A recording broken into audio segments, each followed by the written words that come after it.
Ready? Okay. Arne, unless you can tell us everything has been sorted, obviously Mo, Trent, Virgil, 3 weeks away from officially being able to talk to foreign clubs. What concerns does that give you, if any? Are we naive to think that those kind of conversations have not taken place already? It doesn't worry me. We just accept the situation as it is. So it's although it's a creative way of asking it in a new way. Did your boss help you with this? No, it's Okay. almost, no, actually Carl at the back. We had a bit of a discussion beforehand. No. So it's the situation as it is. But they play at a very good club, and they do really well at the moment. So hopefully we can keep it for a long time like this.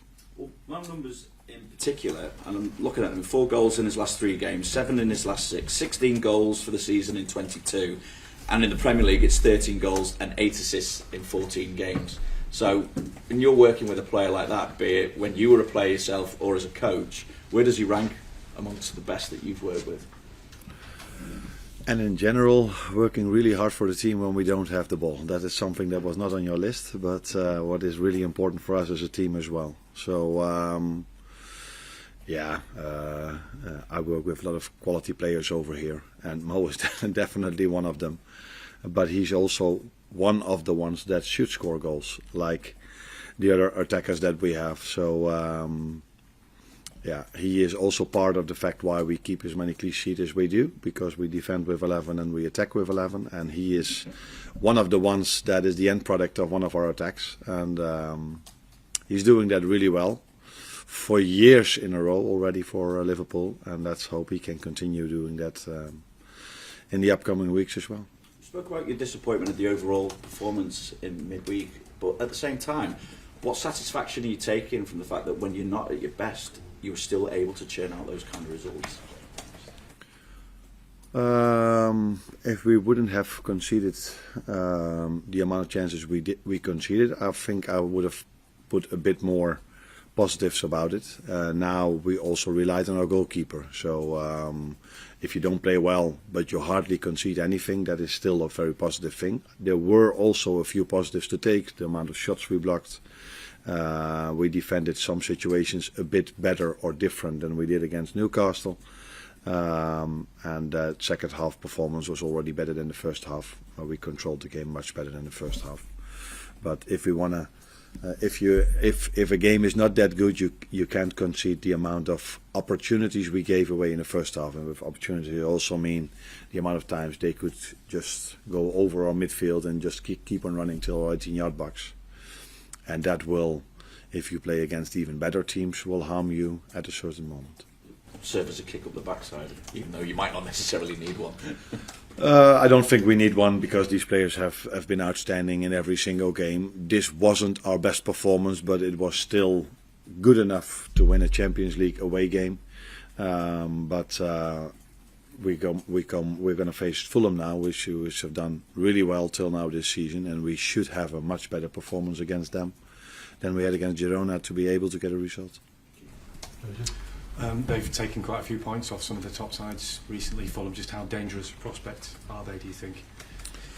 Yeah, because of that reason, definitely. But you can only take away points from these teams if you have a lot of quality yourself and you have a good game or a good game plan, and that's what they have. They work really hard as well when they don't have the ball, which is one of the reasons not to concede goals, and that is what they've done against Arsenal. I think they only conceded from a set piece against such an attacking threat as Arsenal. That probably tells you how well they are organised and structured. And they beat Brighton as well, which is a team that is so comfortable with the ball. So probably they're able to defend really strong. Not probably, they are able to defend really strong, and they always have the threat of being a threat in the counter attack because of the fast players they have up front and the goal scoring abilities they have over there as well. Having Alisson come back into the squad at this time of the season, and having had plenty of time to get back to full fitness, do you think you're going to see real benefits from that now, given the fact that he's given a lot of confidence to the side as well? Hopefully. Hopefully the amount of time he needed and we thought he needed to get him back on his best possible level always also helped us in for the long term. That is not only that he's there for a few weeks now, but it is something that has to be shown in the upcoming weeks and months that he will stay available. But he worked really hard together with our performance and medical staff to get where he is now, and hopefully he doesn't get the same amount of work every game he plays. But if he does, then he showed that he's able of doing that in a real good way for us. Hi, how's Darwin Núñez been this week? Is he frustrated that he's not making more of an impact and getting more goals for the team? That's one way of looking at it. For me, he has impact. If you only look at goals, he hasn't scored the amount of goals he wants to score, or we want our number 9 to score, but he does have impact in his work rate, and that's not only for the other team not to create a chance, but it's also for us if we lose the ball and he's that aggressive that we can get the ball back and still create our chances. So he's part of a team that scores a lot of goals and is winning a lot. But of course, as a number 9, you want to score more goals, and that's definitely what he wants as well. But till now, I'm not only judging Mo on his goals, I'm not only judging Darwin on his goals, I also judge them on their work rate and what they bring to the team. And that has been positive till now, except for us and he himself wanting to score more goals. Maybe mainly also because the fans support him so much. Maybe he wants it even too much to score that goal for himself and also for the fans, because they've been very supportive for him. He really feeds off that, doesn't he? You can hear the chants around the ground, and he really you can see it gets him going on a match day. Yeah, it definitely does. But not only for him, I think all our players feel the support of our fans, but he's definitely one of them. And if you're in a good place, so Mo, for example, he's scoring so many goals, he likes the support of the fans, but he doesn't really need it at the moment. But what I like about fans is, special fans, is that they're not only supportive if it's going really well for a player, but especially if he maybe needs that support, and that is what makes these fans of us special, in my opinion. And could he have more competition for places soon? Will Chiesa and Jota be available for this weekend? I think they are. They have to. We have one training session to go, but Federico missed quite a lot for a long time. Was ill last week, so we have to wait and see how he's exactly doing. But maybe Jogo is in the squad, and maybe Federico as well. But that depends a bit on the numbers we have and also how he recovered from his illness. Carl, unless really that's your question. I think he has done that. On Darwin, he put a post on social media after the game this week, which appeared to be aware that there was some criticism on from maybe some fans. Is that does he get affected by criticism and how? I know you were asked about confidence on Tuesday, and it wasn't really a confidence thing, but is he that sort of player who needs a bit of support, a bit of an arm around the shoulder? I think not only him, every player who's in a position where he's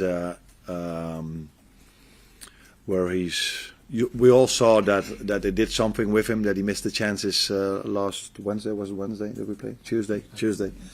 And I think everybody then needs an arm around you, either it's from a teammate or from the fans or from your manager. That is clear, but I also made it clear to him that he's not only judged on the goals he scores, he's also judged on the team performance, and he adds something to the team performance as well with his work rate and how much he does for us winning the ball back high up on the pitch. So yes, I said it before, ideally he has scored a few goals more, but it's mostly in a season like this. Maybe in a few weeks you will ask me, Mo is not scoring anymore and Darwin is scoring one goal after another. It is the life of a number 9. Sometimes you score, sometimes you don't. But what should be always there is work rate, and I think that's what he had. Apart from 2 games, the first one against Las Palmas, I said to him that yesterday, and the last half hour against Girona wasn't of the standards he should have, and that had a lot to do with him being disappointed after missing a few chances. Hi Arne. Chelsea manager Enzo Maresca says he doesn't believe his side are ready to challenge for the title. Do you think they are, and how do you view Chelsea? I think I've said a few times already what I think about Chelsea before we played them, after we played them, and 1 or 2 weeks later. So I think it was one of the games, maybe the only game, where I felt the other team was better than us during that game. That's not to say that for the long term they were better than us, but during the game they had more ball possession than us. They were threatening us more than any other team did till now. So yeah, that was my opinion about Chelsea back then, and that's still my opinion. But I'm not there to judge what position they will end in the league table. I have to focus on my own team. But Chelsea has been impressive this season so far, that's for sure. Hi Arne. All teams have a tough schedule at this time of year, but Liverpool have travelled nearly 4,000 miles across their last 5 away trips, and in that same period of time Fulham haven't even left London. Now, considering that level of disadvantage, and off the back of a game where you said intensity and aggression were maybe a bit lacking, do you think freshness becomes more important in terms of team selection at this time of year? Interesting way of looking at it. You think the fans will find it okay if we're going to play in London from now on? Because there are so many clubs in London, so it's normal that they don't travel as much as we do. Maybe, but and they don't play in Europe, so that's something different as well. It is what these players are used to, and we have a big squad, so I don't mind us traveling that much. Sometimes it's even nice to go somewhere else, especially if you go to Spain and you expect to have a little bit of sun, which we didn't. But no, it's what we want. We wanna be in the Champions League. Of course, we are in the Premier League. And then don't complain about the amount of travel you have to do. We are in a privileged position that we travel in a really good way. So the airplane and the way we go there it's very quick. So it's not an issue for us. I hope we can continue making these flights for a long time in the second half of the season. Hi Arne. Just on Federico, obviously an illness is a bit of a different setback, I guess, to what he's been dealing with in terms of building that fitness. But given where he's up to now, what are the key steps now for him and for you to sort of, I guess, maintain an availability and sort of building that match fitness in a period where there's a lot of intense fixtures and every game is so important? Yeah, what makes it difficult is that we play so many games. That's what I knew, and was just sad to me as well. What he needs is playing time, and the problem is if you haven't played for 5 or 6 months, it's sometimes difficult for a manager to give him his first minutes because you don't exactly know what you can expect. Yes, I see him on a training ground.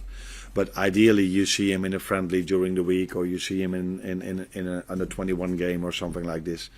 But that is not the situation we have. We play so many games. So maybe the Southampton game might be a good moment for him to get some playing minutes, and then we know a bit better what we can expect from him. Of course, we see his qualities, we know his qualities, but he needs to get this fitness level. If you only have training sessions, that is not the same as playing time. So you need to have playing time to reach certain fitness levels. And but yeah, that is if you are competing for the league and competing in the Champions League. It's not always easy to find these minutes unless we are sometimes 4 or 5-0 up. But for the whole season, I think it was only once against Bournemouth at home, 3-0 up at half-time. For the rest, it's been a struggle or a fight till the last second of every game. Any more for the breakout next door? Trainer. When you came to Liverpool from Rotterdam, you had an image how it would be working at the top club, at the top level. Is there anything what is completely different compared to what you thought it would be? No, the good thing was that I already worked at a top club, like you know. These two are Dutch. These two come from Feyenoord. So I already worked at a top club. The difference is that it's all a bit bigger over here. So the training ground is a bit bigger. The country is bigger. So it's like you just said. We have to drive. We have to travel longer, and that takes more effort. And the quality of the league is much, much, much higher than the quality in the Eredivisie, which makes it every game a battle to get your points. Because at my former top club I worked, Feyenoord, we could 7 out of 10 we could easily win. But here it's 10 out of 10 games that are difficult to win. That's the main difference in my opinion. That's one. You went from the other top club to this top club. It's even a bigger club, of course. What I have to do it in English, which is very, very difficult. And now you're going to play at Christmas for the first time in your career. You're looking forward to that, or is it difficult maybe in preparation because you never had it before? I was always happy that in the Premier League the teams played, because when I was off, you always like, there's no football on television, and then there is, because in the Premier League they play. So I was always very happy that the Premier League played. Now, when you're in this league, you sometimes feel okay. A few days, few weeks off were maybe not good for me, because I had my days off during the international breaks when the national teams played. But I think for the players it would be definitely beneficial for them to have 1 or 2 weeks off. But it is not the situation, and before we played Girona, we had to play Everton, and when that game was cancelled, I was like, okay, maybe that's a good thing. Maybe we have even more energy now to play in Girona. So it was a bit of a surprise for me to see us not having that energy in Girona as we usually have. So maybe it's a good thing for us that we play so many games. And actually, I'm looking forward to it. My family is going over, so Christmas days will be similar to normal, except for the fact that last year I was in Dubai, so it was a bit more sun. And now I'm here in Liverpool, hoping to enjoy a home game against Leicester, which is maybe a different way of spending Christmas or being, but it's also a way of where I'm looking forward to. Yeah. Okay, one more. They used to find out that it takes an hour, so that's why they. Yeah. We're halfway now. Everything is bigger here, like you said. Bigger competition, bigger country, bigger media attention, everything. Is there something you still miss from your final days? The people. The people I work with, and I hate to say this, but it is true. All the fans as well, they've been really good for me as well. So this is something I never did when I worked at Feyenoord, to try to make myself popular by giving them compliments. But they've been outstanding for me. But the people I've worked with at Feyenoord, I definitely miss them, and the players as well, because you build a relationship with them. And I'm very happy over here. The staff is so good for me, and the players as well. But if you've worked 3 years together, you've won a few things. Yeah, then it's normal, I think, that you miss these people. Apart from these two as well, I miss them a lot. Yeah. Cheers, Arne.